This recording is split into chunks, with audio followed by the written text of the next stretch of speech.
After this, we only have 2 episodes left in the season. I don't know if it's going to be the series finale or a season finale, if we're going to get another season of this, but I need more of this. I need more of this because I am stoked. I'm loving it. And booked.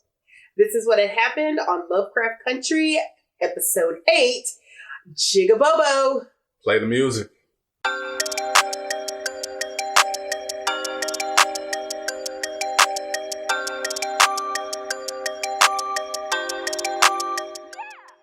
What's really good, guys? It's your boy, Spotted Menace, aka D-Man.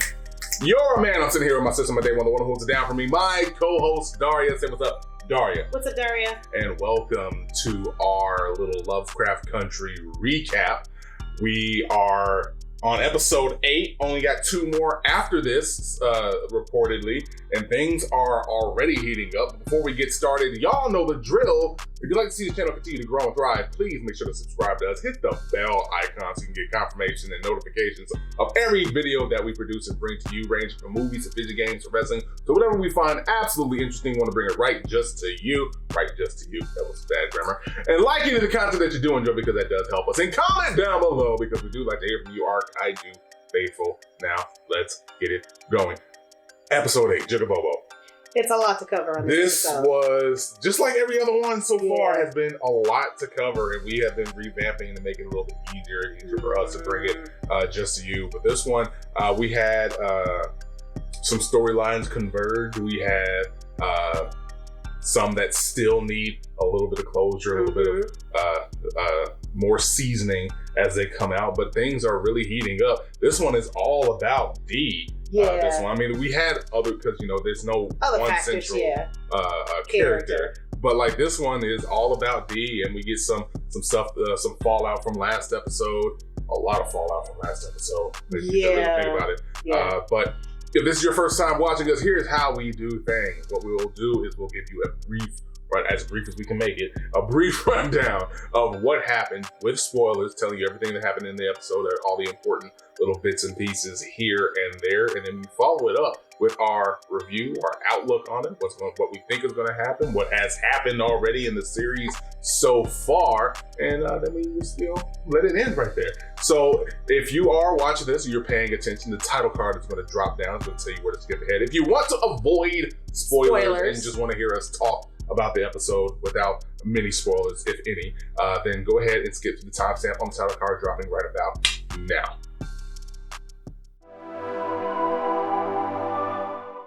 First things first, we learned that Bobo was not just a stand-in for Emmett Till. He actually was Emmett Till. See, I thought that there was just like, oh, it's just a reference. It's just, kids playing the role similar to Emmett Till. No, that was Emmett Till, because we start off after his murder and with a funeral progression in Chicago, when we learn, everybody is there, including D, because D was his best friend. The whole family is there. Montrose even lets out a line that like, this is every Negro's rite of passage in this country, child, and not. And it's hard to figure out if he's talking about dealing with death, which is incredibly morbid, but it's also a reality that we have to face, or if it's something else. But that's one of the big things.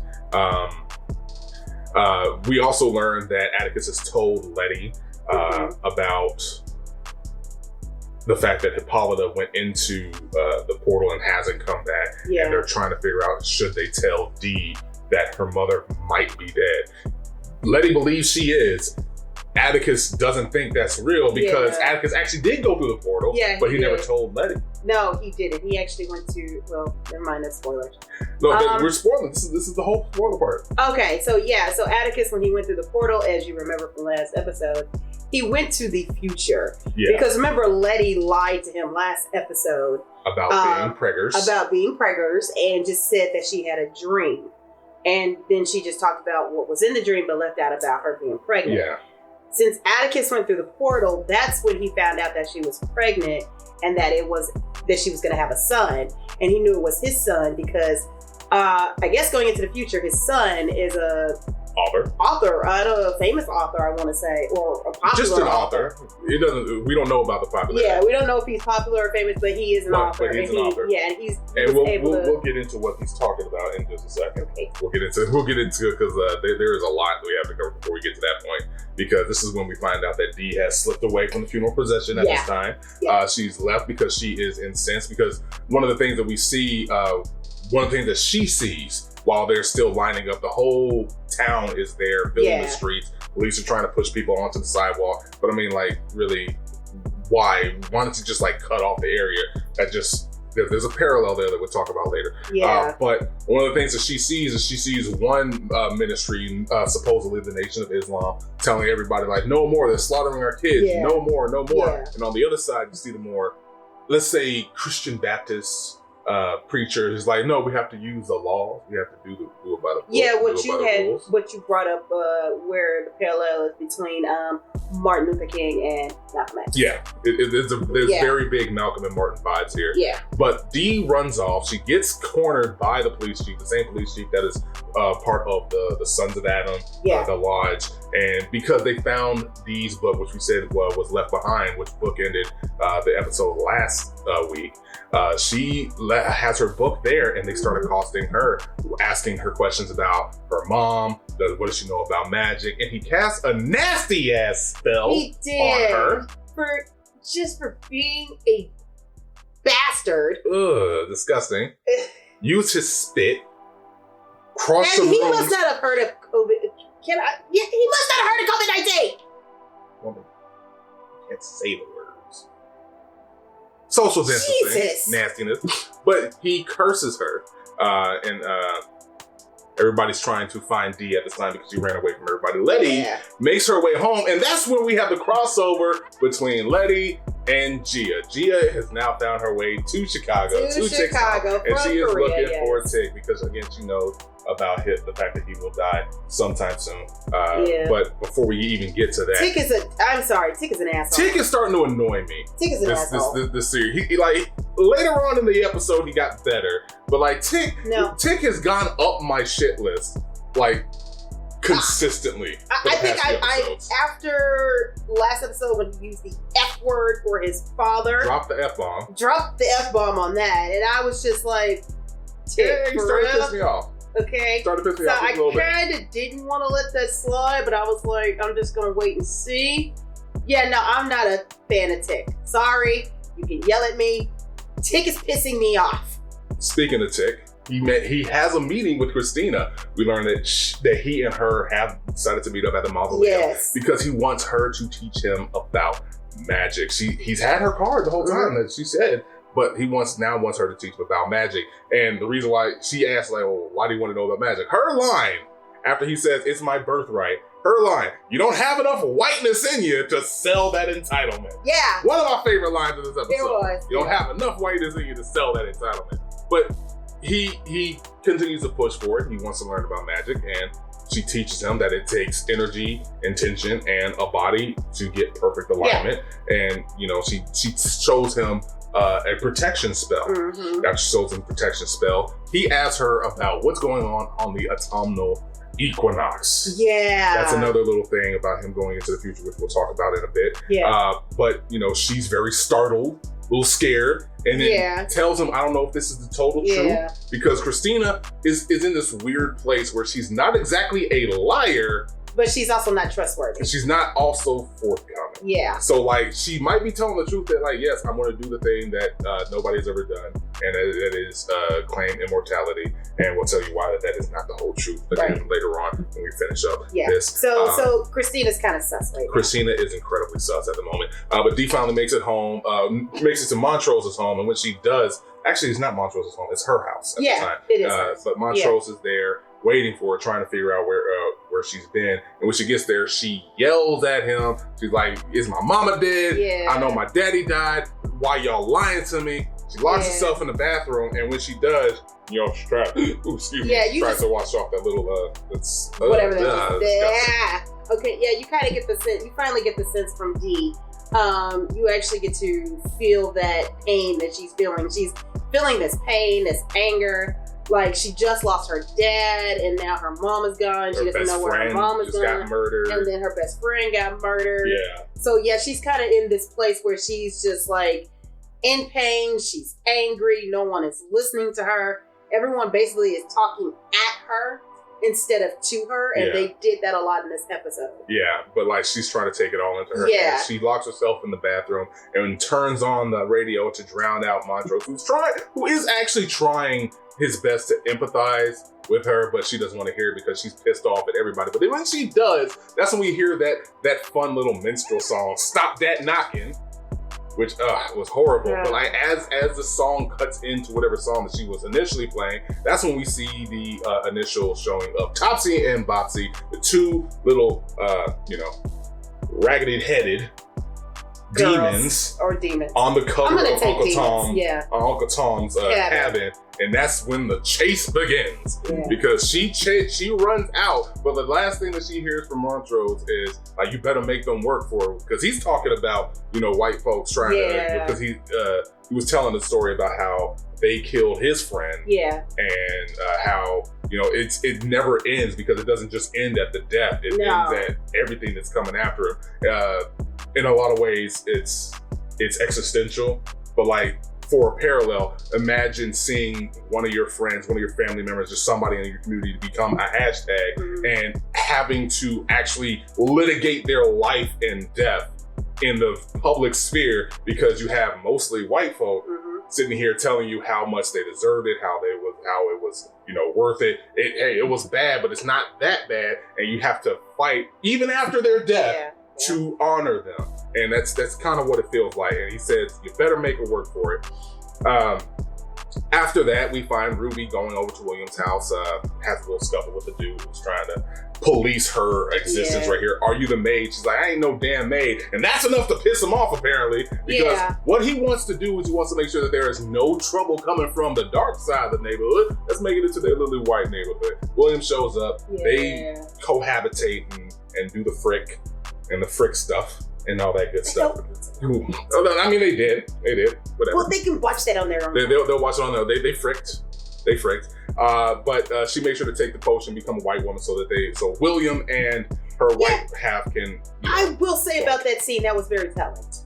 And I'm going to say why it's very telling, probably closer till we get to the end. Oh, you can tell it because we're right here. Okay, because that scene was very telling, especially when she took the potion before they did the deed. And, at first watching it, you're just like, what is happening? Like, what? Like, I get what's going on, but I kind of don't understand, if that makes any sense. Well, she does make us understand a little bit later on. She does. When we get to that scene. Yeah. But before we get there, Tick, makes his way home, finds Gia's shoes, learns that, hey, she is a kumiho. Yeah.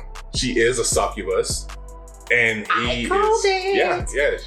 she admits it in front of Letty and in front of Tick that she is a kumiho, she is a succubus, that she did kill 100 people. She says she did. I don't know if she actually did. I thought she only killed 99. That's the thing. So we don't exactly know, because when he says you have to kill 100 people, they said you killed 100 people, and she doesn't correct them. No. So I don't know if that means she actually did or she's just not correcting them. Yeah, but I don't know, but yeah. Because Tick was the 100. Yeah, Tick was supposed to be 100, but he didn't die. No. But she tells him that, like, hey, I know that you are supposed to die. I don't know how. I don't know when. I don't know any of that information, but I'm trying to tell you. And Tick is like, well, then why are you here? You can't give me that information. Yeah. Letty finally understands. Because she loves your dumb ass. Yeah. She runs off. Letty runs off because she, comes to that realization. Tick, not too happy about it, is like, okay, what we had was fake. I don't love you. And I'm not gonna die. Where Tick continues to go fuck off. Me off. Yeah, Tick was not a good guy. Tick has not been a good guy for a few episodes. But it's all good. It's all about him, and it's not. It is. You engulfed all these people in this shiznit. And you gonna act like an asshole? It's not been all his fault. It's not been all his fault. No, but you engulfed people into this. Matter of fact, and then you want to be a douche. I'm sorry. back to the matter at hand. Back to the matter at hand, because we actually did talk about that real quick. Because Tig, when Letty finds out that, you know, she does love him, Letty decides to run off, pack up, and get the frick out of here. And Tig is like, yo, why? Like, what's the issue? Because you've been lying to the girl. You've been lying to her this whole time. Yeah. She even had, again, fun little line. It's like, he keeps saying, it's like, I'm trying to keep everybody safe. I'm trying to keep everybody safe. Letty goes, well, you done fucked up, because everybody done died since you've been back. Yeah. And he kind of does deserve that. Don't lie. Don't compound the situation by continuing to lie and keep stuff. And that's really what's going on right here. That's what I'm talking about. But on the plus side, after she makes that statement, that's when he finally admits, hey, I met up with Christina. I'm trying to learn spells. I'm trying to save everybody. Of course, he does so while walking away like a freaking coward, but that's neither here nor there. But on to what happened with Ruby and Christina / William. Just like what you said, she took the white potion mainly because she did not want to be a black woman fucking a white man, which she should be on the south side. You have to just vulgarly say it like that. Yes, I did. Okay. Well, she should be on the south side with her people, helping them more, because she wanted something. She didn't want to be.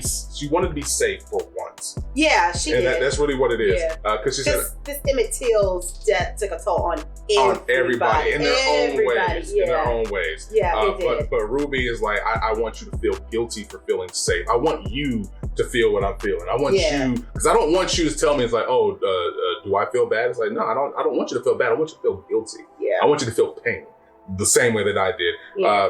That's when Christina tries to accuse her of not caring either, because she says she doesn't care. Yeah. But she tried to accuse Ruby of not caring for this. Yeah. We'll get more into that one, because I actually have a theory with that. I might be wrong, but I actually have a theory.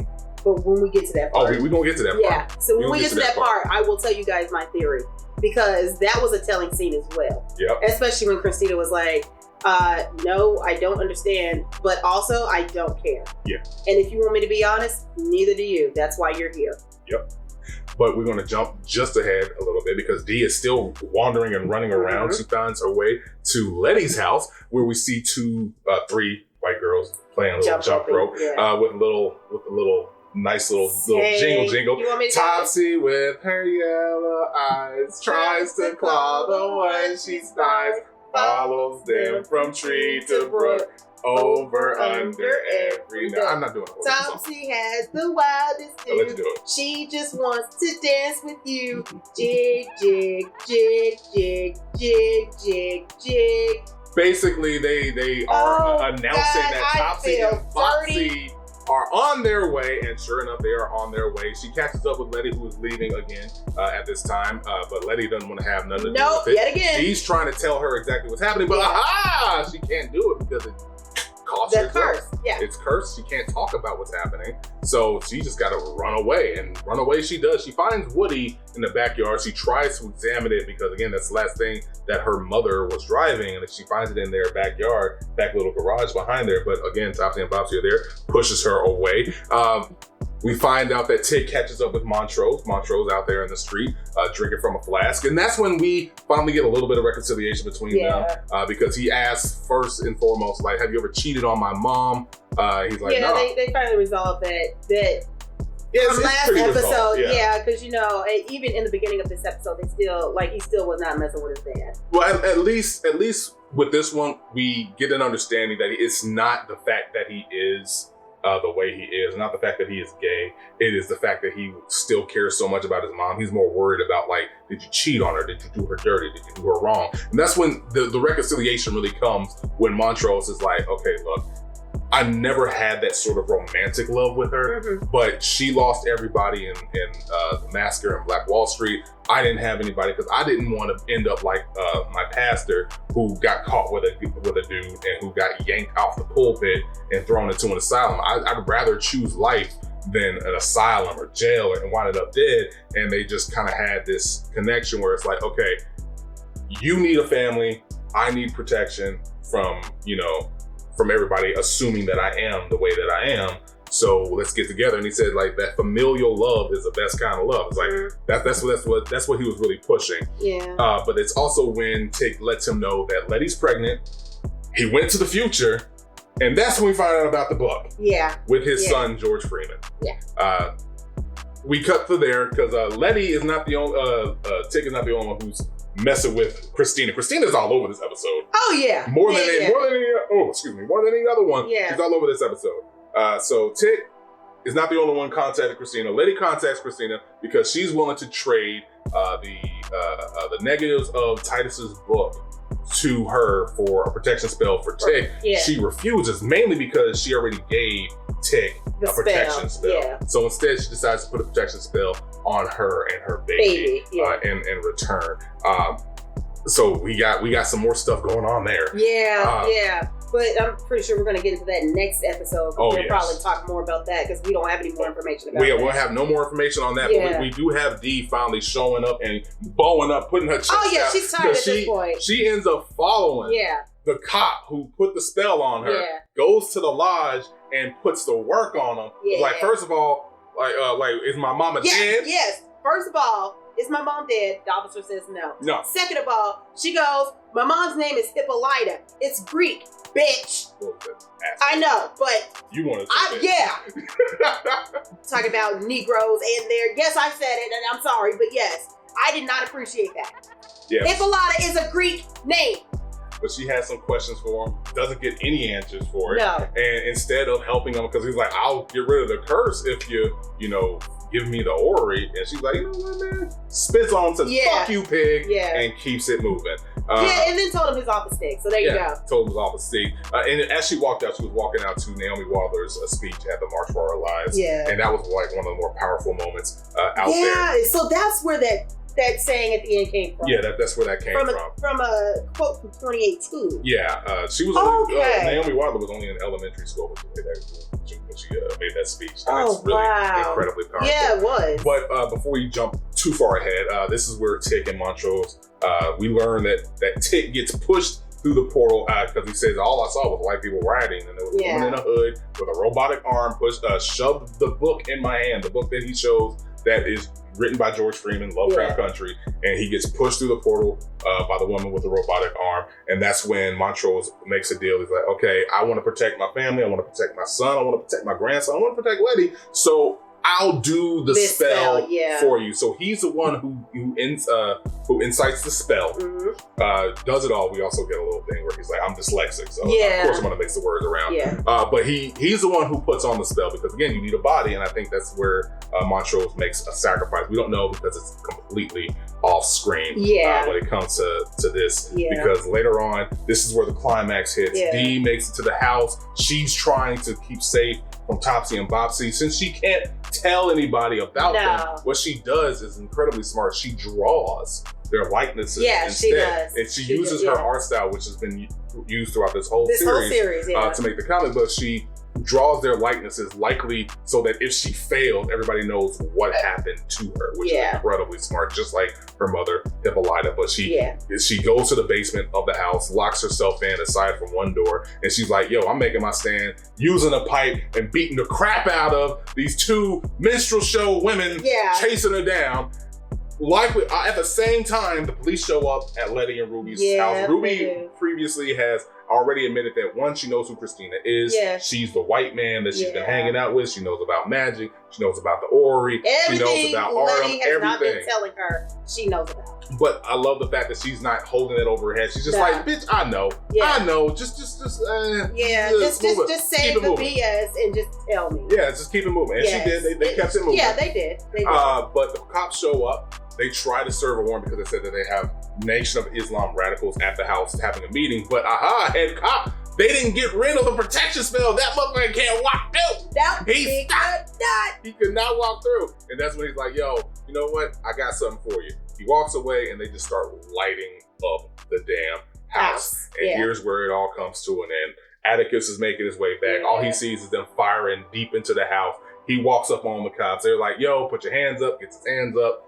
Letty sees it happening. She knows that he's not going to survive this because he can't have no witnesses. Well, that, and she does not know that Atticus, Tick, has the protection spell put on that too. She doesn't know that. So she runs out just as the cop shoots at him. And right as that happens, the monsters from the first episode, the little vampire things that have been freaking everybody up in the first episode, pops up out the pavement.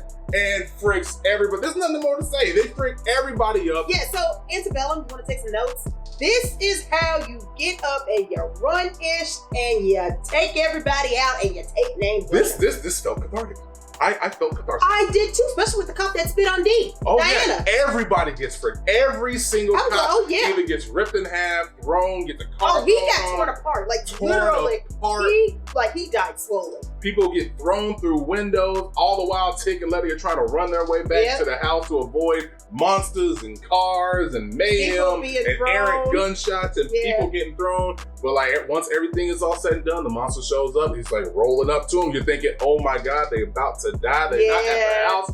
Tick holds his hand out. Because we go back to the first episode and we're just like, oh crap. Oh crap. But hey, Tick holds his hand out, places it on the tip of the monster's head, and that's where we cut out. Yeah. Everybody's like, oh, hey, that's it. And that's what happened. But I think we missed a section, and I think the section we missed was Christina when she had those two guys. Oh, yeah. Yeah. Yeah, go back to that. So back to the Christina and Ruby conversation. Remember in the conversation where Christina basically just said, I know I don't feel anything, and no, I don't care. Neither do you. That's why you're here. Yeah.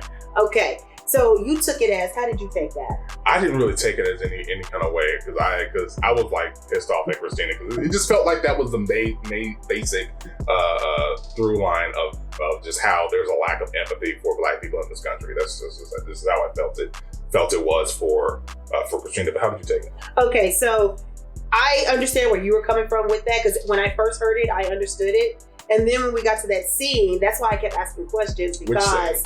When Christina had those two guys. Yeah. Basically. Tell us what happened. Yeah, basically, Christina hired these two guys to kill her as Emmett Till was killed. The same way. Like the exact same way. That's exactly how she had them to kill her. And she did not die, of course. And we know, we probably will figure out why. I mean, it's all the stuff, so I just assume that. That's where I took it as maybe she was listening to Ruby. And trying to empathize. Because remember a couple episodes ago when Ruby was getting to know William and found out that William is Christina. Yeah, he said that he cared about her. Yeah, she said she cared about her. She said she cared about her. Everything was not a lie that William was telling Ruby. So yes, I took it as, I see what you're saying. Like it was empathetic. Mind if I? Yeah. So you're saying that you're basically taking it as it's not that she didn't empathize, it's that she couldn't. That's what I'm thinking. Okay. That makes more sense. Yeah. That makes more sense. Now it makes sense because it doesn't really make sense for her just to hire two people to kill her. Just out of nowhere. Out of nowhere. Why? Like Emmett Till, unless she's listening to what Ruby is saying and trying to understand so she can learn to empathize like, oh wow, this is really messed up. This is really what's going on. So that's what I took that scene as. Okay. Well, since we got that part in, that's all what happened. That's all of what happened. Episode 8, Jig-A-Bobo on Lovecraft. Jig-A-Bobo. So as we said, this episode really got a little bit of crossover with some of the storylines. They brought things together. There is a lot to process with this in terms of how certain stories have converged. Like for instance, Gia, we still don't know what's going on with Hippolyta, if that's going to ever get resolved. But like so far, the show has been doing a good job of maybe if not reaching a resolution, at least getting us some continuation with it. So I'm suspecting in the next episode, the episode after next, that we're going to get something that's going on with Hippolyta. But as I said, this whole one was mainly about Dee's whole situation with Topsy and Bopsy. Jesus Christmas, like so many references, like again the whole minstrel show, the singing of Stop That Knockin' and having those two chase after her this whole episode.